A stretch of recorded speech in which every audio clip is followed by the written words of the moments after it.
School improvement has changed drastically over the last 2 to 3 years.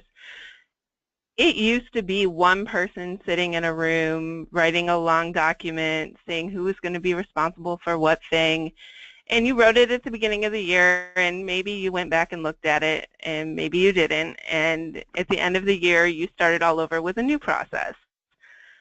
Really, we're moving away from that and toward a more comprehensive living system of school improvement, which is what these standards are really promoting, that's constantly being revisited and monitored.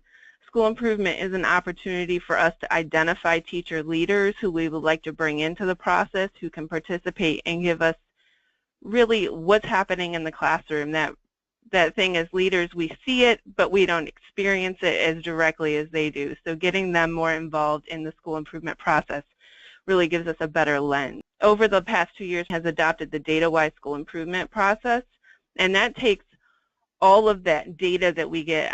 The file cabinet's full of data that what did we do with it? And really gives us a way to look at that data in a methodical and purposeful manner to make real and lasting improvements in teaching and learning. It's important that we just don't look at the assessment data when it comes in and the scores go up and say, wow, that was great, or that wasn't so good, we can do better next year, so we'll just work harder.